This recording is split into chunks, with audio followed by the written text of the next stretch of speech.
กูถ่ายมาได้ยันมาซะวิดีโอมันจะเป็นกุ้งกิ้งกุ้งกิ้งอยู่แหละกว่าแมลงแมลงแมลงกูแมลงเป็นเป็นอะไรนี่เอาส้มตัวเดี๋ยวอยู่ข้างหน้าโอ้โนจับไว้ลูกจับไว้เป็นอย่างดีๆนะสันดี้เซฮัลโหลไป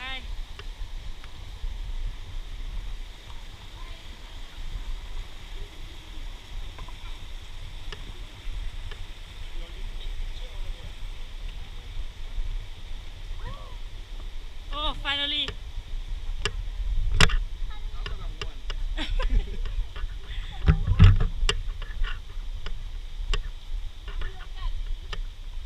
โดนกับ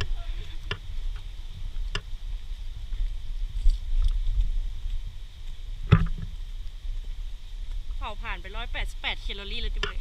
ล้าน188 ล้านแค่ยังลูกโอ้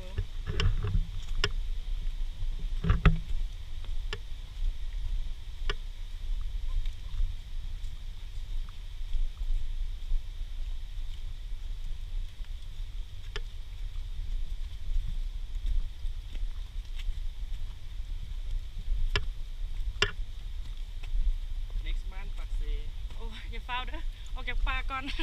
ร่มกันไหม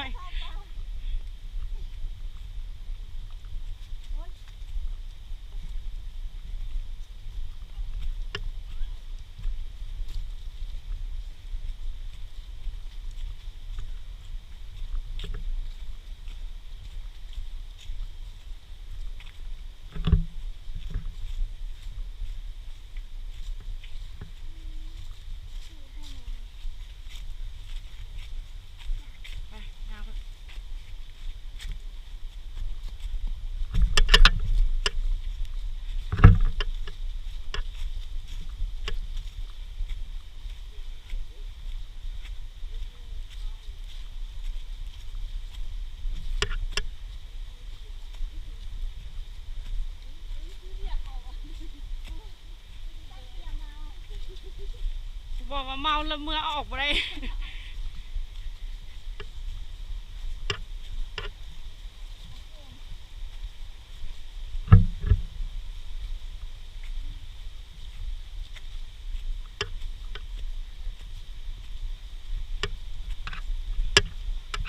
ว้า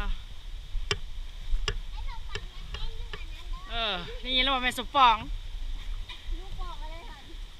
เด้พะโลเก่งที่หนึ่ง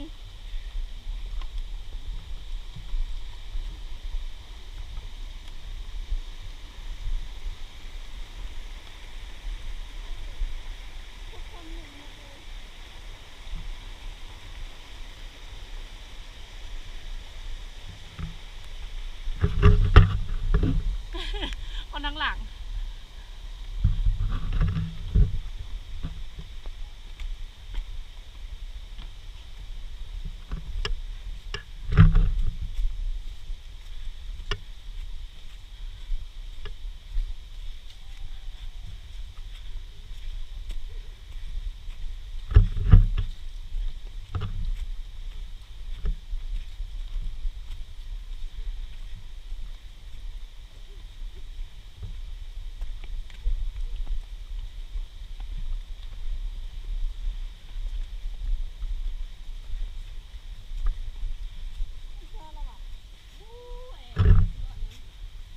เขาย่าง10 นาทีแล้วจะบุษนี่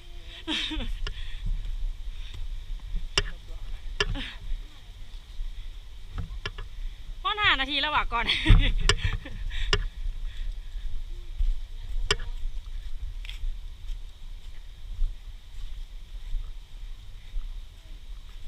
บุดีแล้วเสือมึงระบายเหงื่อไปได้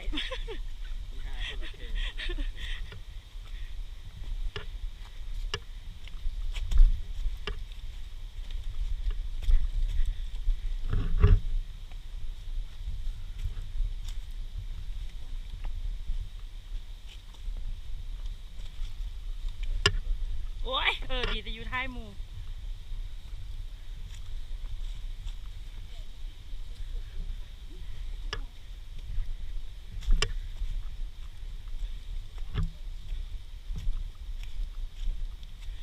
รอมันสิมีป้ายบอกเขามาเห็นป้ายจากอัน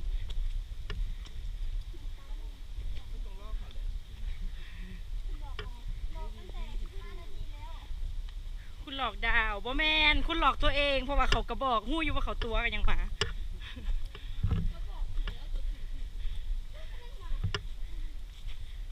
เขาออกว่ะ40 เอ้าโดนแทะ